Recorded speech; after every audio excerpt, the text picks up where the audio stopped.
história de hoje a gente vai falar sobre o quê?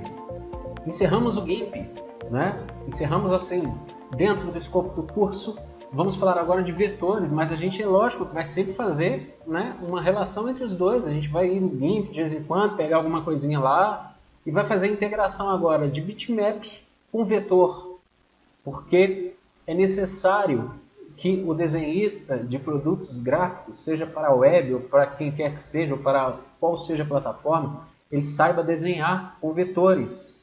E se vocês já ouviram falar disso, eu já expliquei mais ou menos lá no início lá dos nossos encontros teóricos. Agora a gente vai ver um pouquinho mais aqui na prática e já vai partir diretamente para o software, porque não podemos perder muito tempo. Então, eu vou falar para vocês então primeiro assim, o que a gente vai fazer. Vamos entender melhor o que é o vetor. Eu vou abrir uma janela do navegador aqui e eu quero que vocês venham comigo nessa jornada do conhecimento. Abri aqui a janela do meu navegador e estou procurando aqui por vetores, né? Ó, vetores. É óbvio que quando a gente faz uma pesquisa dessa, e se a gente pesquisa aqui por imagens, a gente vai ter aí uma série de bancos de desenhos vetoriais, tá vendo? Que a gente pode baixar e utilizar. A questão é o seguinte: com qual software nós trabalharemos e qual vai ser a nossa compatibilidade em termos de arquivo de internet, etc, etc, etc.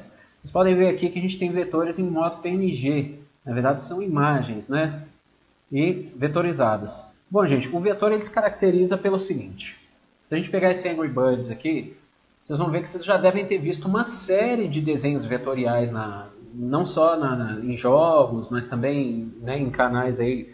Quem por acaso tiver aí TV a cabo, tem esses canais do Nickelodeon, canais aí do Cartoon Network. A maioria dos desenhos hoje em dia tem essa característica, né? Não significa que ele seja necessariamente feito em vetor, não. Isso aqui pode ser uma imagem.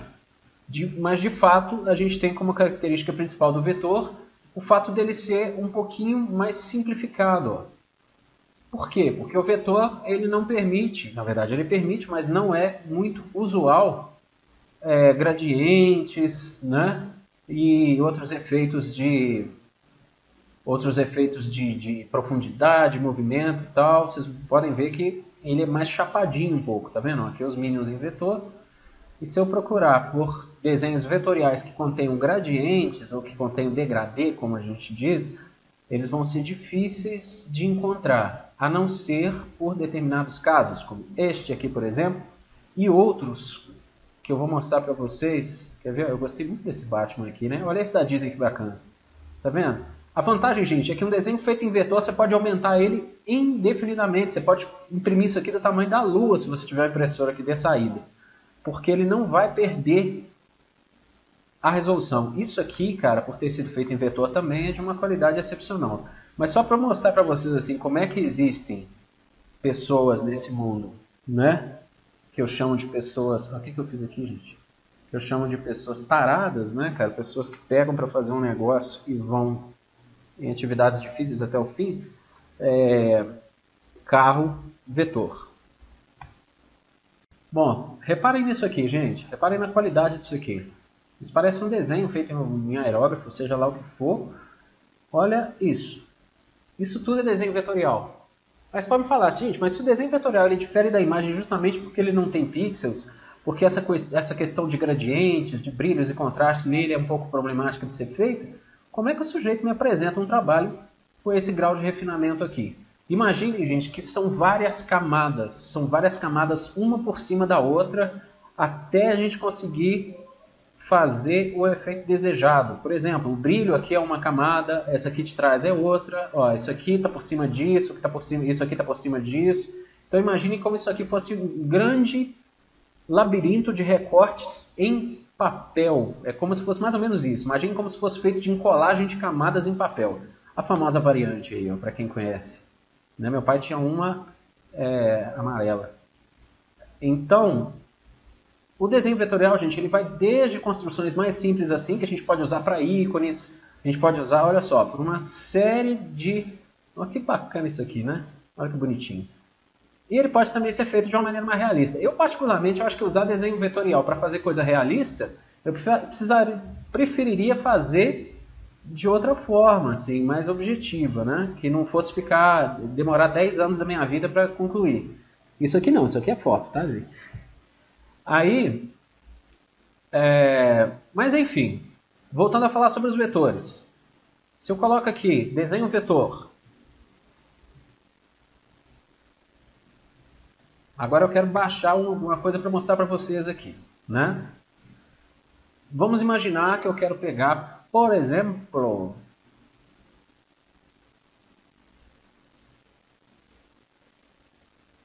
bom, aqui está falando que tudo é vetor, né? Então eu vou pegar o Batman aqui de novo. Vocês acham que se eu clicar com o botão direito aqui e pedir para salvar isso aqui, ele vai copiar? Aqui, ó, salvar, cadê? Salvar imagem como? Vocês acham que ele vai copiar a imagem ou ele vai copiar o vetor? 5 segundos, é lógico que é a imagem. Ele não vai salvar o vetor. Porque o vetor, gente, é um arquivo que precisa ser baixado. Tá vendo aqui? No caso, o CorelDRAW é um dos programas que trabalha com vetor. O vetor precisa ser baixado. Aqui a gente tem a imagem do vetor. Então não achem que se eu clicar com o botão direito aqui e pedir para salvar, mesmo assim se eu for visualizar a imagem, ó, isso aqui não é o vetor, tá? Aí você fala, nossa, mas está grande, tá, né? Tá do jeito que você falou que era. Mas isso aqui é uma imagem, gente. Por quê? Porque está na web, porque está no navegador. Aqui, ó, se eu pedir para salvar aqui, olha o que vai acontecer. Tá vendo? .jpeg. Isso aqui é um amigo meu, tá? Acabou de pagar mico na internet. Nas aulas do EAD. Estava maquiando ele. Isso é um JPEG, gente. Ok? Agora, se você vem aqui em visitar página,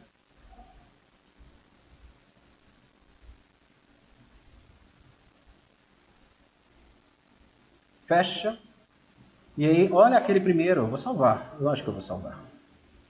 Vetores do Batman, salvar, você vai descer comics, vamos ver. Ah não, aqui ele só oferece pelo visto a imagem mesmo, viu gente? Ó, salvar imagem como, vetor JPEG. Ele não tem a possibilidade de baixar diretamente o vetor não. Ah não, vetores, ó, rating, vetor grátis download, publicar, visualizar, criar um link, cadê? Não tem um link para download. Mas normalmente vocês acham, tá? Existem sites aí com vetores gratuitos. Se a gente digitar aqui vetores gratuitos. A famosa biblioteca de vetores gratuitos, é sempre bom a gente ter. FreePic. Vetores gratuitos de arquivo em formato AI, EPS. Aí do Illustrator, EPS é um formato genérico, tá, gente? Sempre que vocês virem a extensão .eps, é um formato de vetor genérico. São bem complexos aqui, tá vendo? Vocês têm de tudo, gente. Até coisa de cartão de visita. Eu não sei se eles são realmente gratuitos, não, tá? Eu estou chutando aqui. Mas é muito fácil achar vetores gratuitos. Na verdade, se vocês vierem por aqui, ó, a maioria dos sites que vocês clicarem aqui, aqui, ó, esse aqui é do FreePic, tá vendo onde a gente estava ali? Vetorizado grátis.blogspot, ó. Aqui com certeza vocês vão achar bastante coisa. Bom, aqui deve abrir um link para download. Bom, mas aí que tá. Se eu quero pegar vetores da internet ou se eu quero desenhar, eu tenho que saber para que diabos isso funciona. Vamos supor que eu quero fazer uma marca do cliente ou vamos supor que eu quero reproduzir isso para a internet. Por exemplo, isso aqui, ó, a marca da Oi, que é uma das que a gente vai trabalhar aqui em sala, né? Se eu preciso redesenhar isso aqui, por quê? Porque vamos supor que a Oi é uma empresa pequena, começou semana passada e tudo que eles têm é uma marca desse tamanho. Eu preciso de uma marca maior. Porque eu estou fazendo o trabalho do website deles, mas eu também vou fazer, sei lá, um outdoor, eu vou fazer um impresso aí, então eu não quero usar um JPEG, eu quero usar uma imagem que eu desenhei e vai ficar guardada aqui e que eu posso exportar em qualquer resolução que eu precise. Então eu vou ter que redesenhar isso aqui. Se os caras não me mandarem esse arquivo pronto, no formato vetorial, eu vou ter que desenhar. Se eu vou ter que desenhar, eu vou desenhar em vetor. Tá, gente? O conceito básico da coisa, da operação, é esse. Se eu vou ter que desenhar algo, e algo é uma marca, tipo de 2 cores, poucas cores, ou até mesmo isso aqui, ó, que a gente acabou de ver, né? Cadê as minhas imagens? Não, onde é que estão aqui? Downloads.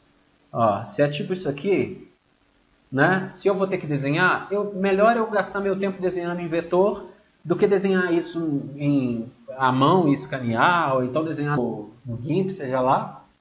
E aí, o que vai acontecer depois? Eu vou ficar com a imagem em tamanho engessado, uma imagem com tamanho fixo. E isso não é interessante para mim, porque quando eu precisar aumentar, o que vai acontecer? Pixels, olha lá, pixels, pixels e muitos pixels. Essa imagem está boa, mas vocês podem ver que os pixels estão aí. A gente não consegue fugir deles não. Se fosse um vetor, a gente daria zoom aqui, a gente não veria pixels, a gente veria só uma linha reta, ok? Linha curva no caso. Então beleza, fechamos aqui. E aí nós vamos falar do software que nós vamos utilizar, gente. Qual o software que nós vamos utilizar? Ele chama-se Inkscape. Eu quero fazer uma demonstração aqui pelo seguinte, gente. A gente está trabalhando com softwares gratuitos, tá? Como vocês já viram aí desde do GIMP, né, que foi o primeiro software do nosso curso. Eu quero deixar bem claro para vocês, gente, que o material principal da aula são as videoaulas e o material que eu disponibilizar para vocês, né? A princípio, a apostila que vocês recebem lá é uma apostila só de complementação, ok? Então o conteúdo que a gente está vendo aqui, ele é o conteúdo principal. Eu que escolhi o software, tá? A partir do momento que a gente teve que escolher softwares gratuitos para ficar melhor para todo mundo no curso, porque você não precisar instalar, porque está aí na sua casa, você não precisa pagar, né? Eu que fiz a escolha do software, são softwares bacanas, cara. Como o GIMP, vocês viram que é. Então, gente, para a gente conseguir baixar aqui o Inkscape, eu digitei aqui no meu Firefox Inkscape. Vocês podem ver que a gente tem aqui já a página de download como primeiro link. Eu vou vir aqui no segundo link, que é o link oficial, Inkscape, desenhe livremente. Vocês vão acessar o link e aqui em baixar, vocês vão ver que tem várias versões. Tem a versão de Linux, tem a versão de Windows, tem a versão de Mac. Eu vou clicar na versão do Windows, que é o sistema operacional que a gente está usando. E logo em seguida, assim que o site carregar, a gente vai ter aqui, ó, as opções de download em 32 bits e 64 bits.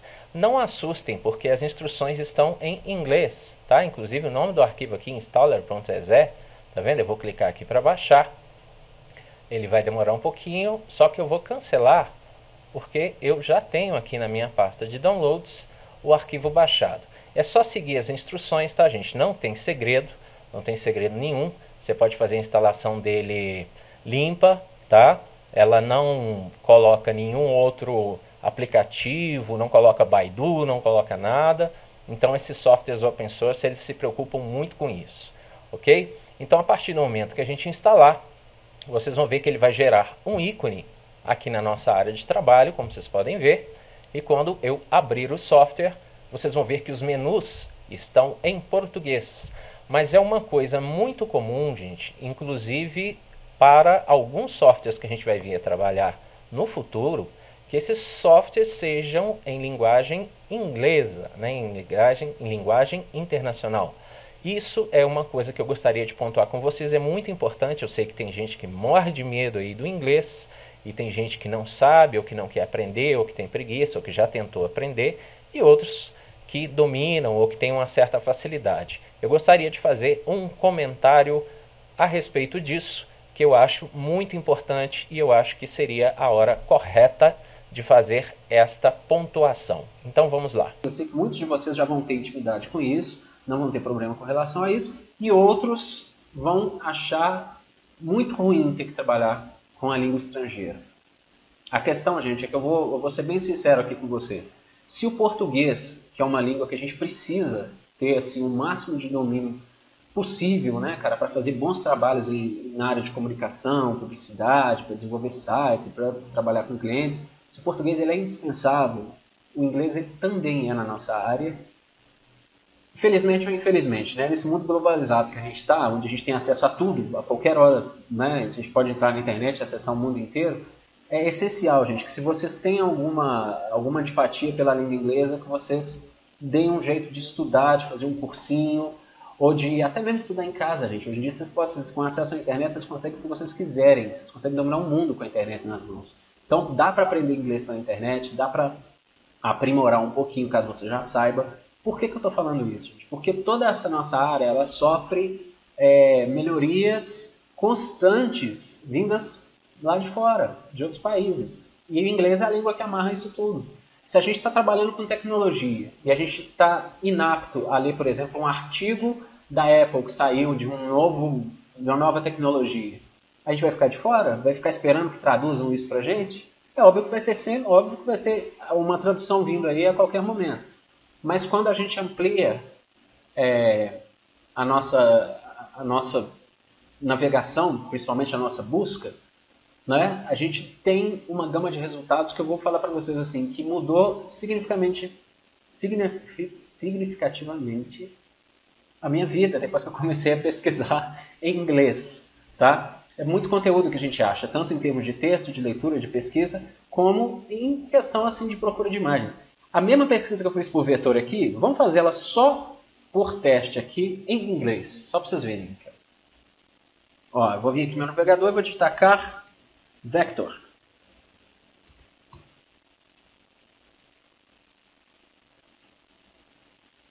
Tá vendo como os resultados são outros? Tá vendo como é que são outras fontes?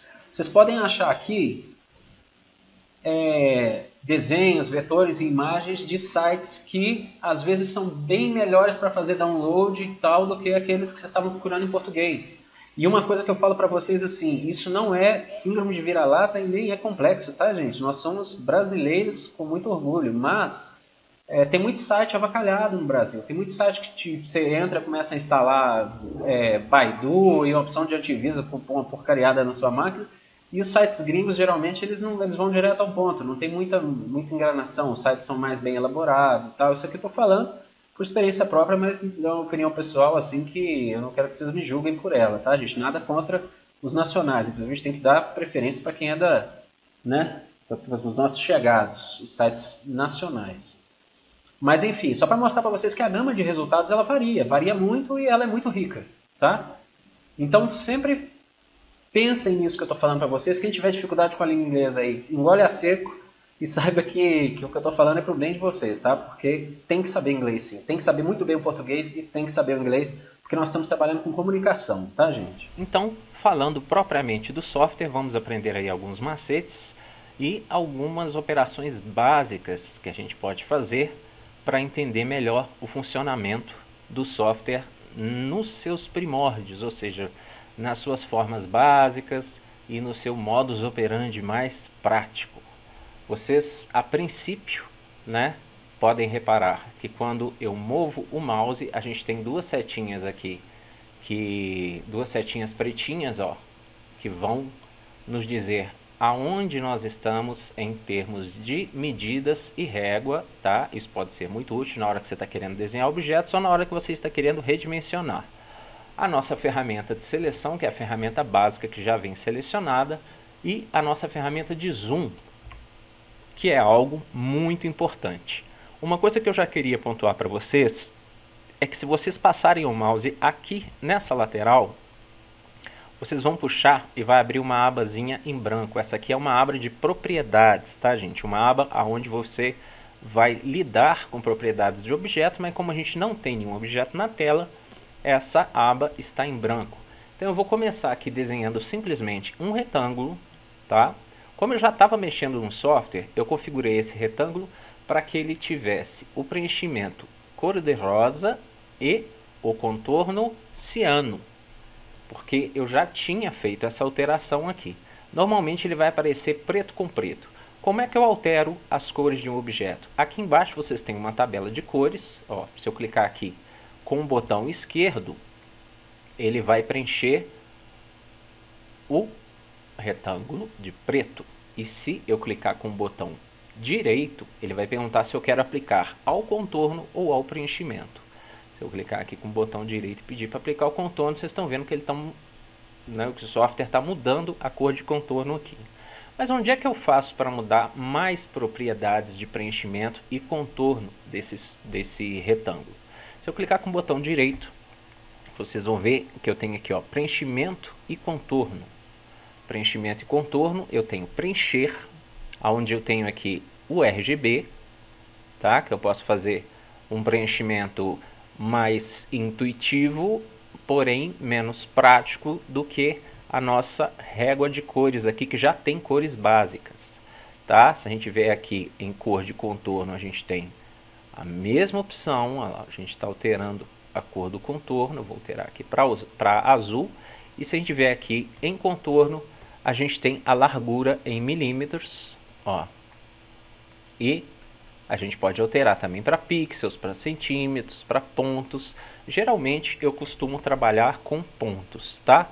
Os cantos, vejam bem, a gente tem acabamentos de cantos aqui, que eu posso colocar arredondado, chanfrado, reto e etc. Isso tudo, gente, vai dar acabamento de vetor, porque desenho vetorial, ele precisa muito de acabamento. Um desenho vetorial desencaixado é uma coisa muito ruim de lidar. Se algum de vocês aí, por acaso, já trabalhou com vetores, ou já trabalhou numa gráfica rápida, ou coisa do tipo, vocês sabem que uma das piores práticas é você pegar um arquivo feito por outra pessoa e esse arquivo estar com um acabamento ruim. Bom, voltando à ferramenta de zoom, que é uma das ferramentas básicas, como é que eu faço para reduzir o zoom? Eu posso apertar a tecla menos no meu teclado, ok? E ele vai diminuindo. Ou então eu posso vir aqui no menu de cima, visualizar, zoom, e aí eu posso ampliar, reduzir o zoom de 1 por 1. E a seleção, que é o objeto que está selecionado na tela, ok? Então isso aí são opções muito práticas que nós temos. A gente tem também opção de zoom via mouse scroll, que a gente segura a tecla Ctrl, ó, e roda a rodinha, né? Aí o pleonasmo roda a rodinha do mouse, ok? Isso aí para quem é gamer, para quem gosta muito de jogar com teclado e mouse em mãos, vai ser uma mão na roda, literalmente, tá, gente? Só que a questão do atalho é uma coisa que eu queria comentar aqui agora. Sempre testem tudo que vocês fizerem com Ctrl, Shift e Alt, tá? Porque tem muita gente que não gosta de atalho, mas esses 3 atalhos, eles são essenciais. Eles são, na verdade, chamados de teclas modificadoras e eles costumam ajudar muito em termos de produtividade. Quando você precisa fazer alguma coisa rápido, né? Você precisa dar um zoom rápido, você às vezes segura o Ctrl e gira a rodinha do mouse. É melhor do que vir no menu aqui de cima, é melhor do que apertar menos no mouse, ou é melhor do que vir aqui, né? E ficar apertando menos com a ferramenta de zoom selecionada. Se eu clico com a ferramenta de zoom, eu consigo zoom mais. Se eu aperto o Shift, eu não sei se está dando para vocês enxergarem na lupazinha aqui do meu cursor, mas se eu aperto o Shift, ele vira zoom menos, ó. Então todo clique que eu der com o Shift apertado, ele vai passar para o zoom menos. Além disso, senhores e senhoritas, a gente pode observar que quando a gente está tratando da ferramenta de zoom, por exemplo, eu vou desenhar aqui outro retângulo, a gente tem não só as opções de mouse, mas a gente tem também as opções de menu. Então, geralmente, para qualquer software de desenho ou qualquer software gráfico, a gente tem duplicação de comandos, né? Então, quando a gente às vezes aplica determinado recurso pelo mouse, esse recurso provavelmente vai vir duplicado aqui, tá? E alguns deles vão vir aqui nas propriedades dos objetos. A princípio, vocês podem achar um pouco complicado lidar com essas propriedades, mas se a gente repousar o mouse, vocês vão ver que a gente tem explicação para todas essas propriedades, assim como a gente tem explicação para as ferramentas. A gente tem a famosa caixa de diálogo, né, que mostra para a gente a descrição do que a gente está fazendo, ok? Fora isso, algumas coisas que eu queria pontuar, que são as coisas básicas, né? Do tipo, menu arquivo. A gente pode pedir um novo arquivo, a gente pode abrir um arquivo existente, abrir os arquivos recentes. Eu não salvei nada, então não tem nada localizado. A gente pode reverter que é desfazer todas as alterações. A gente pode editar, desfazer a última ação ou refazer a última ação. E isso aqui, gente, essas opções, elas são básicas. Todo software tem, geralmente, as opções bem parecidas nesses menus aqui, ó. Menu arquivo, menu editar, menu visualizar. Isso aqui costuma ser bem prático, ok? E bem parecido. Ao mesmo tempo que quando a gente clica com o botão direito em cima de um objeto, a gente tem aí uma caixa de diálogo que também nos dá opções que são inerentes àquele objeto e que também são duplicadas. Por exemplo, opção de cortar, copiar, colar. Se vocês vierem aqui no menu editar, vocês também vão achar essas opções, ó. Então, a questão é o seguinte, não faltam opções, na verdade elas sobram, tá? Eu vou dar um zoom menos aqui, segurar o Shift com a minha ferramenta de zoom. Mentira, vou segurar o Ctrl. E uma coisa que eu quero que vocês prestem atenção desde já é o seguinte, quando a gente seleciona um objeto, vocês reparam que a gente tem aqui, ó, algumas setinhas de modificação, tá? São setas de redimensionamento. Só que esse redimensionamento, ele é feito de maneira irregular e às vezes a gente não quer que seja feito de maneira irregular. Quando a gente quiser que um objeto seja feito de maneira, aliás, desculpem, quando a gente quiser que um redimensionamento seja feito de maneira regular, a gente vai segurar a tecla Ctrl, ó, e clicar nessa setinha aqui da diagonal. O Ctrl ele faz um redimensionamento regular, enquanto o Shift ele faz um redimensionamento irregular, porém pelo centro do objeto, ok? E não pela lateral, como vocês viram aqui, como eu não estou segurando seta nenhuma, atalho nenhum, ele está sendo feito, ou redimensionamento, está sendo feito pela lateral. Se eu segurar o Shift, ele faz pelo centro, tá? Do ponto de controle, que fica aqui no centro, e se eu segurar o Ctrl, ele faz um redimensionamento regular, sem distorção. E se eu segurar as duas teclas, ele faz pelo centro e, ao mesmo tempo, sem distorção, tá? Fora isso, a gente tem algumas outras ferramentas de desenho que nós vamos ver melhor na prática. Ó, a gente tem ferramenta de círculo, a gente tem ferramenta de polígonos e estrelas, que a gente vai ver depois. A gente tem aqui, ó, canto 5, 4, 3, ok? Então a gente pode desenhar polígonos do jeito que a gente quiser, né? E isso aqui nós vamos ver melhor quando estivermos fazendo arte, quando nós estivermos fazendo composições aqui. A gente tem uma ferramenta de elipse, que eu não costumo usar para muita coisa, é uma ferramenta que eu considero até um pouquinho desnecessária, e a gente tem também para cada uma dessas formas várias opções de transformação. A questão é o seguinte, para começarmos a de fato desenhar, a gente vai precisar usar as ferramentas de modo Bezier, as ferramentas de mão livre, a caneta Bezier, a caneta caligráfica e essa ferramenta que é a ferramenta de editor de nós, ou a ferramenta de transformação, em alguns softwares ela tem esse nome. Se a gente pegar aqui a mão livre, clicar e arrastar, vocês veem que a gente fez um desenho bem tortinho. Calma, que esse desenho tem uma suavização de bordas, ó, ou complicação de bordas, para caso a gente desenhe muito mal com o mouse. Daí vem aquela dica que eu falei para vocês, que é a dica da canetinha ótica, famosa tablet. E se a gente quiser modificar esses nós, a gente clica nesta ferramenta e vocês veem que a gente começa necessariamente a modificar um vetor trabalhando com o modo Bezier, correto? Que nós vamos entender agora a pouco, daqui a pouquinho. E aí sim, eu falo para vocês que não é preciso necessariamente saber desenhar, é preciso ter criatividade para chegar à forma que você quer. Né? Eu fiz aqui um grande monstro, eu vou apagar isso aqui, vou selecionar, eu cliquei, arrastei e deletei. Notem, eu vou dar um Ctrl Z e vou voltar.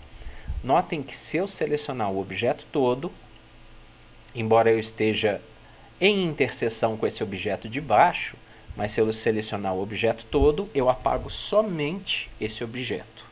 Para apagar os dois, eu teria que fazer isso aqui, ó, uma seleção que pegasse os dois objetos. Notem que agora a seleção ela pega os dois, e aí quando eu aperto Delete, o objeto desaparece. Ok? Os objetos. No entanto, essa canetinha aqui, que é a caneta Bezier, é uma caneta que a gente pode desenhar, ó, apenas dando cliques na tela e fechando, ok? A gente tem aí um desenho em linha reta que a gente pode preencher. E a gente pode também, vou deletar, trabalhar com ela clicando e arrastando, e aí a gente começa a trabalhar com curvas. Curvas que nós vamos editar posteriormente. Vocês estão vendo que quando eu clico e arrasto, algumas alavancas, ó, em azul vão sendo criadas, e quando eu fecho esse desenho, eu posso vir aqui, clicar nesses nós e alterar.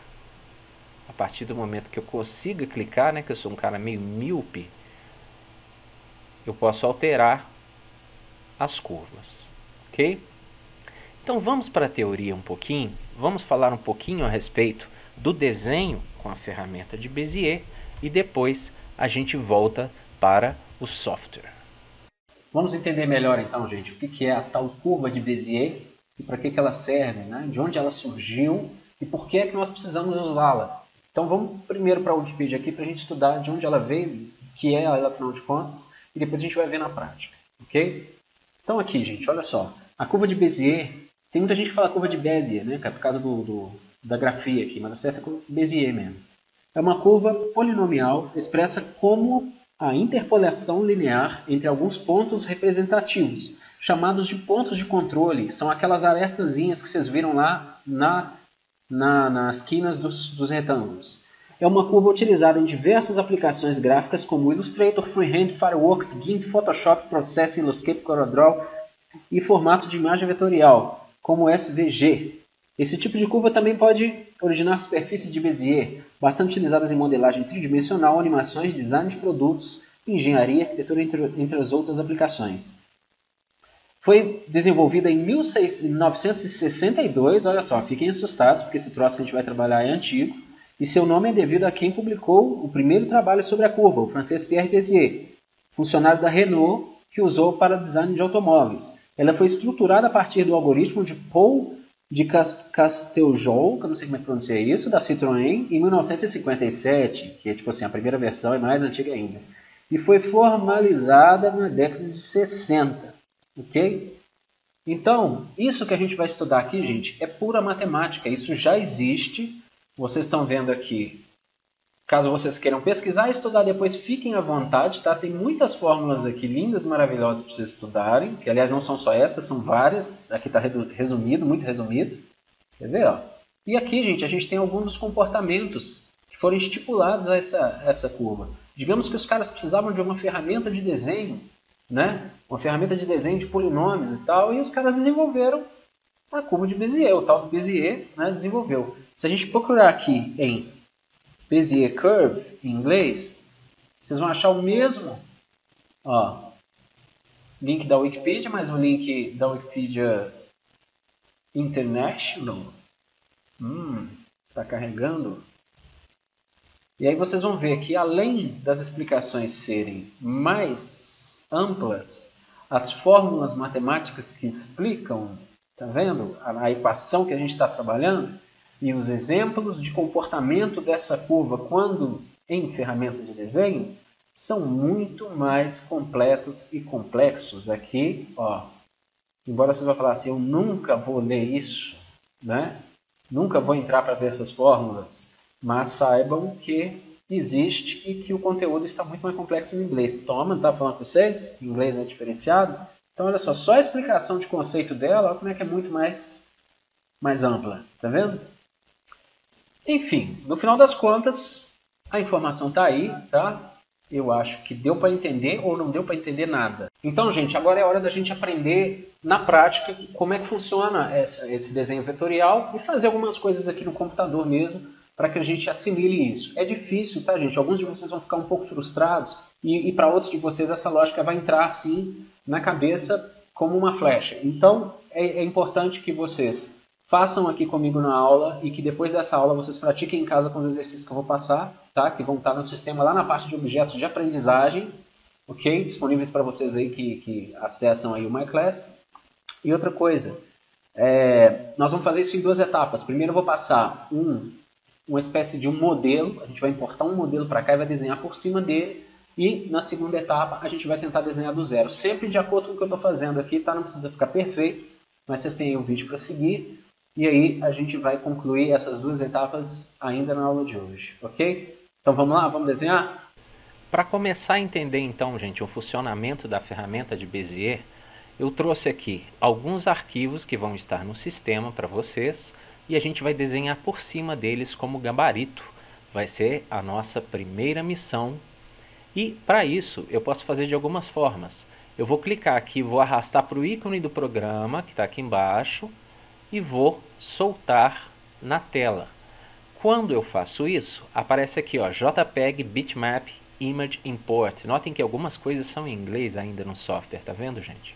E eu posso fazer isso de 2 formas. Eu posso soltar essa imagem embutida, ou seja, ela vai ficar dentro do arquivo e quando eu salvar o arquivo, o tamanho desse arquivo vai ficar maior, ou então eu posso fazer uma importação do tipo link, que vai linkar a imagem com o original que estiver na pasta, ou seja, se eu deletar o arquivo da pasta, ele vai automaticamente sumir daqui e o software vai perguntar por ele a hora que eu abrir. Então eu vou embutir, porque vai ficar mais fácil da gente trabalhar, tá? A imagem aparece aqui, eu vou jogá-la aqui e para a gente trabalhar mais facilmente, eu vou mudar aqui a página para paisagem. A gente está aqui no formato portrait, né? Formato retrato. Eu venho aqui em arquivo, vou vir aqui em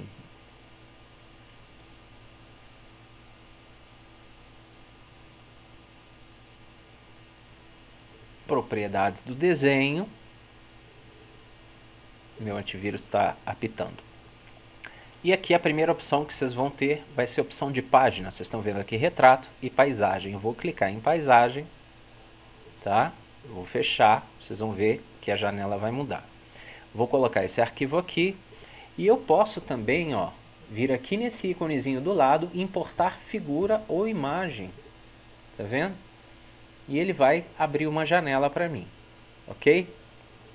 Todos os arquivos do Inkscape, olha só, ele vai abrir tudo quanto é tipo de imagem que vocês possam conhecer e algumas outras que vocês não conhecem. Eu vou fechar aqui essa janela e vou fazer a importação do jeito que eu estava fazendo, que eu acho mais prático, que é arrastar para o ícone. Então eu vou puxar essa aqui, arrastar para o ícone do programa e vou soltar. Vou pedir ela embutida, ok. Vou jogar para cá. Vou fazer isso simultaneamente com as outras figuras. Embutido, ok.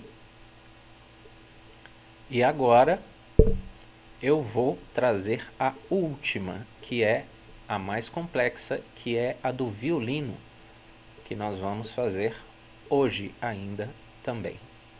Pronto, a do violino ela é bem grande, né, cara? Eu vou deixar ela, pegar a barra de rolagem aqui e vou tirar ela da janela, vou jogar aqui do lado para a gente enxergar melhor a hora que a gente for trabalhar.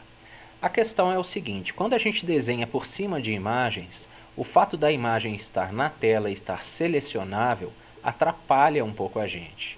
Então, eu vou vir aqui, selecionar a imagem e vou vir em bloquear, tá?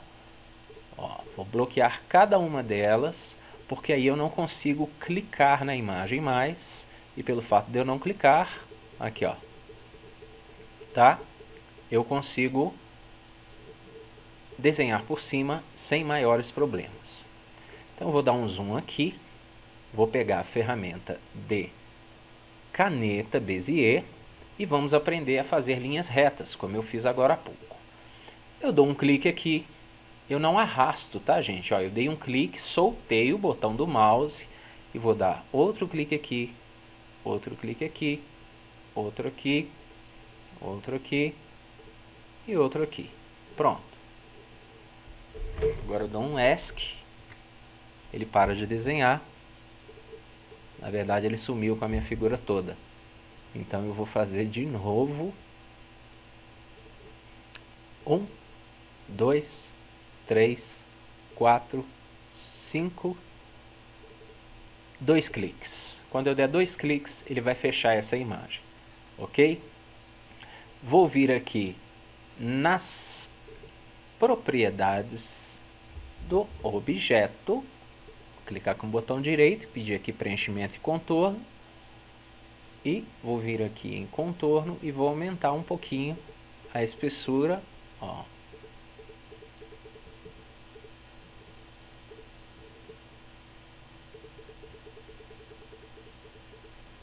Para vocês enxergarem melhor, correto?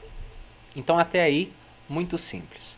Outra coisa que eu já vou ensinar para vocês é o seguinte: quando eu quiser passar a página para o lado, eu não preciso ficar dando zoom menos nem zoom mais. Eu posso vir na barra de rolagem, mas existe um outro atalho muito melhor, que é segurar a barra de espaço e rolar a tela. Notem que o meu monitor ele dá um pequeno defeito aqui, mas depois que eu solto o mouse, fica tudo ok, tá? Se eu vier aqui agora com a mesma ferramenta, que é a caneta de Bezier, eu faço isso, ó. Clico, puxo para cima, clico, puxo para baixo, clico, puxo para baixo, clico, puxo para baixo, clico de novo, puxo para baixo e pela última vez puxo para baixo e dou mais 2 cliques aqui para ele fechar. Esse último nó a gente vai ter que deletar depois. O que aconteceu de errado? O que aconteceu de errado é que o desenho não ficou igual, correto? A gente fez uma ondinha, que é um dos modos de desenho que a gente tem. Eu vou deletar esse nó aqui. Eu vou deletar esse nó aqui. E se eu vier aqui para consertar isso? Bom, eu pego essa alavanca e viro para cima. Mas aí eu estrago o desenho do lado.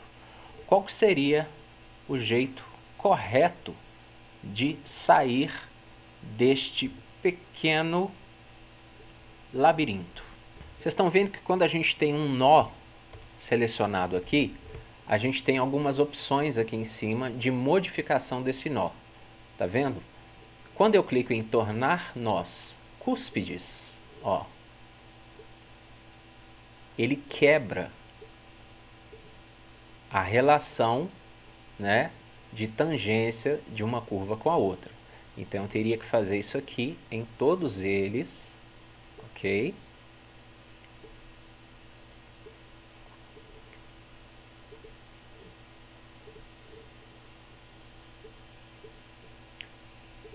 Me desculpem porque eu tenho dificuldade de clicar nas coisas, eu enxergo mal, muito mal.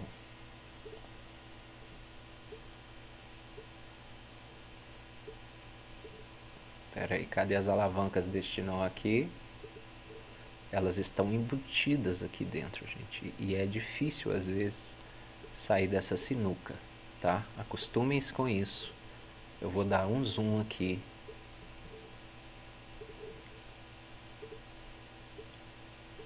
Aonde está a outra alavanca? Isso acontece com muita frequência e eu acho que é super válido compartilhar isso com vocês, ok? Porque essas ferramentas de desenho, elas costumam realmente ter algumas dificuldades de manipulação. Agora, se vocês me perguntarem o que é que faz as bolinhas ficarem todas do mesmo tamanho, eu vou dizer para vocês que é a altura. Vocês estão vendo que as alavancas, ó, estão todas na mesma altura. Quando as alavancas estão todas na mesma altura, automaticamente os círculos ficam perfeitos. Aqui eu perdi a segunda alavanca. Como é que eu faço? Eu vou desesperar? Eu consegui, vocês viram que eu dei o zoom aqui e não consegui pegar. Eu vou voltá-la aqui, ó, para o nó do tipo suave, e depois eu vou voltar para o cúspide de novo, nome cacofônico, né? Cúspide. E aí eu consigo fazer o desenho normalmente, tá? O que eu vou fazer agora? Eu vou deletar esta primeira opção que eu fiz aqui e vou fazer com vocês a mão livre. Como é que é a mão livre? A mão livre é enquanto a gente vai desenhando, a gente já vai, né, transformando os nós em cúspides. Vejam bem, aqui eu vou puxar para cima, aqui eu vou puxar para baixo, vou selecionar a tecla Shift e já vou quebrar isso aqui em cúspide, ó. Então eu clico, puxo, seguro o Shift, giro. Clico, puxo, seguro o Shift, giro. Solto o Shift. Clico, puxo, seguro o Shift, giro. E por último, clico e puxo e aperto Enter. E aí vocês veem que o desenho foi feito com mais rapidez. Obviamente a gente teria que vir aqui com a ferramenta de modificação dos nós, né? E dar aqui uma acertadinha, principalmente quando a gente quer um círculo perfeito, mas tá? É mais rápido. Vejam que eu vou deletar tudo e vou fazer tudo de novo agora, porém mais rápido. Clico, puxo. Clico, puxo, seguro o Shift, viro. Clico, puxo, seguro o Shift, viro, ó.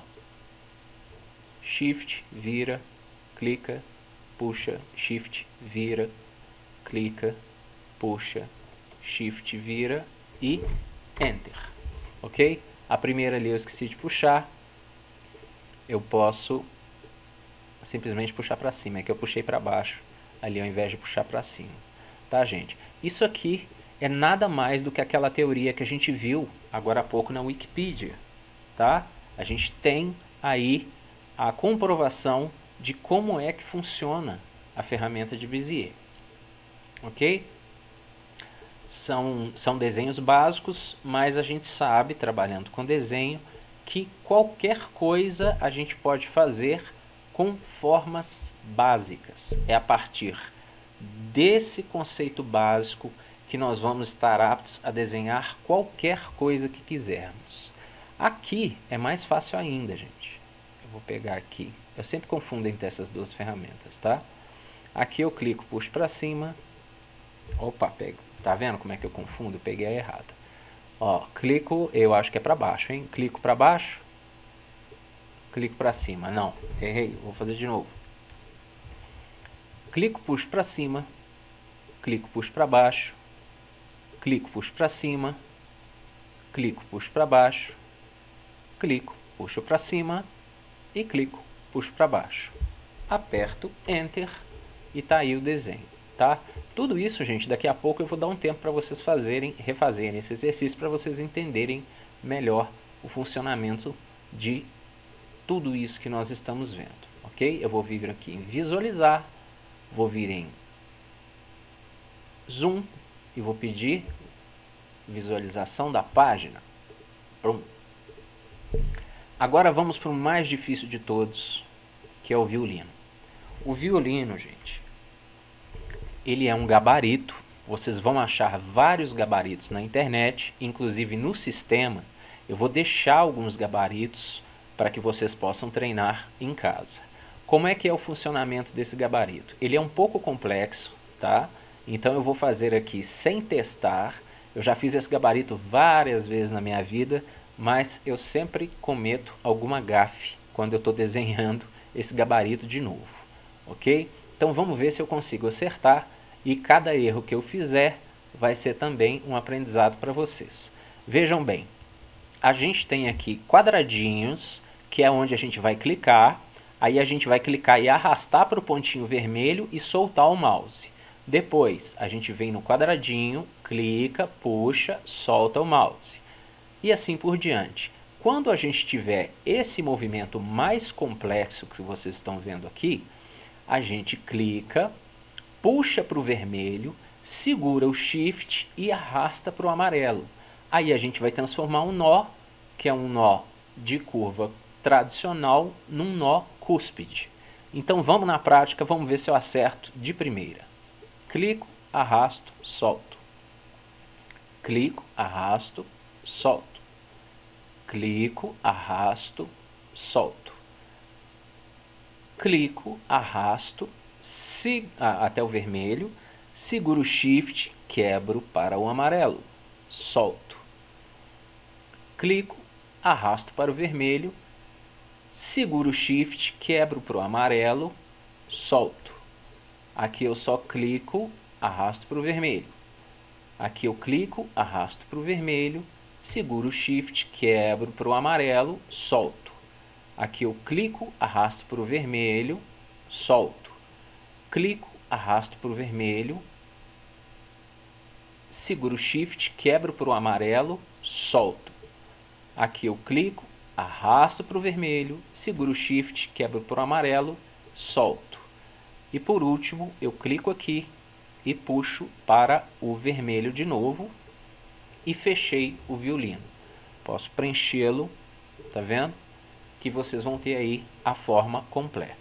A questão é o seguinte, alguns de vocês devem estar super revoltados, não fiquem por gentileza revoltados com isso, pelo seguinte: professor, eu não vou ter gabaritos para seguir, eu vou precisar desenhar à mão livre, eu vou precisar entender essa lógica, eu vou precisar fazer desenhos baseados às vezes no modelo, mas é um modelo que não tem pontinhos para seguir.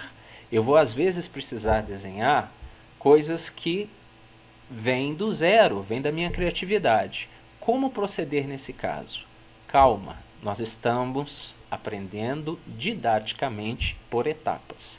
Por isso que o gabarito é importante. O gabarito ele é importante para que você entenda primeiramente o funcionamento da ferramenta, para que depois, nas próximas aulas, a gente possa fazer os desenhos à mão livre, tá? Eu vou dificultar um pouquinho para vocês essas etapas e aí eu espero que no final do processo vocês tenham mais entendimento e a partir da prática, gente, porque isso aqui tem que praticar muito, tá? Eu não vou revelar a minha idade para vocês, mas eu confesso que eu comecei a desenhar vetores desde 1996, por aí. Então, é uma técnica da qual eu apanhei muito, sabe? Mas à medida que a gente vai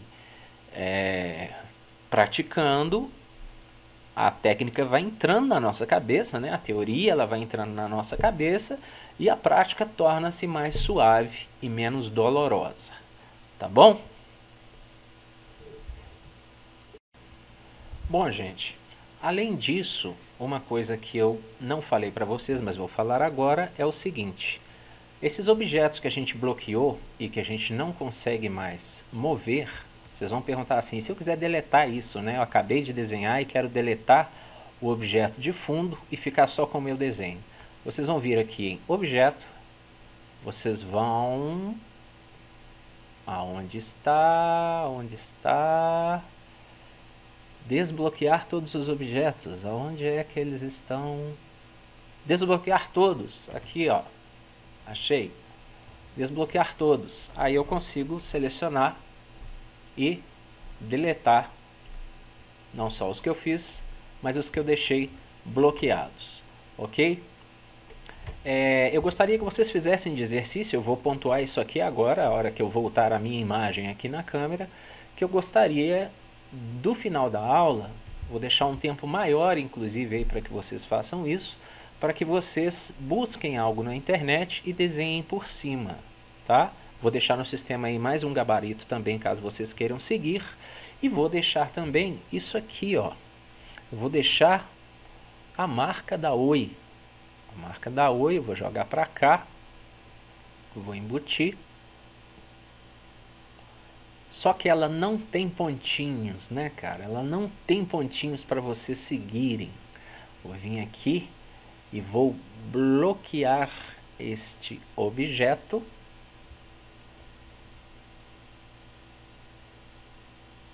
Propriedades do objeto. Bloquear. E aí, quem tiver aí a astúcia de desenhar com a canetinha de Bezier, movendo aí os nós com a caneta Bezier e modificando com o editor de nós, pratiquem, porque eu quero que vocês acertem na base da tentativa e erro, tá? E podem buscar também na internet algum outro desenho mais simples como esse também, ou alguma coisa até mais complicada para quem quiser ousar um pouco mais, tá bom?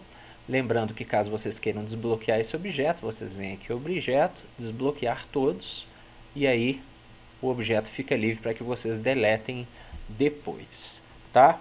Vou deixar um tempo bem grande de exercício para vocês, porque essa fase inicial é uma fase que eu quero que vocês pratiquem bem, tá? Então, até terminar a aula, eu gostaria que vocês tentassem desenhar essa marca, e no início da próxima aula eu vou vir desenhando essa marca e mostrando para vocês aonde é que vocês possam ter cometido erros e ou acertos, né? E como é que eu desenharia, porque aí que está, além da ferramenta ter as suas mazelas, existem aí formas e jeitos de usá-la de uma maneira que chega a ser pessoal, ok? Não significa que está certo ou errado. Então eu vou deixar vocês aí com o exercício, vou finalizar aqui o software, nos vemos na próxima aula, vou despedir de vocês agora. Então é isso, gente. Eu espero que vocês consigam fazer exercício aí no laboratório, tá? Como eu falei, a gente vai ter um espaço juntos aí para tirar essas dúvidas posteriormente. Eu acredito que sim, no horário da noite, se eu não me engano. E é isso, tá? O software está aí. Vocês têm um vídeo para acompanhar. Fica esse exercício aí. Eu quero que vocês façam tudo isso. E mais um pouco. Se sobrar tempo aí, vocês podem pegar alguma coisa na internet. Inclusive em casa, vocês podem pegar coisas da internet também. Tá? E desenhar por cima ou desenhar como referência. Coloca às vezes o desenho do lado. Ou então usem a criatividade de vocês, que é muito importante. Embora o nosso tempo de curso seja muito reduzido, é muito importante que vocês pratiquem bem a ferramenta de Bezier. Porque querendo ou não, o que a gente vai fazer na próxima aula, além de outras coisas, é replicar aquela marca da Oi que a gente já deixou importada aqui. Às vezes o cliente te passa uma marca de um formato, né, que não dá para você trabalhar, você tem que redesenhar isso. Isso acontece com muita frequência, ok? Então é importante sim dominar essa ferramenta. Tá? Na próxima aula de laboratório nós vamos tratar dela mais uma vez. Tá? E é isso. Tenham todos uma boa prática e até lá.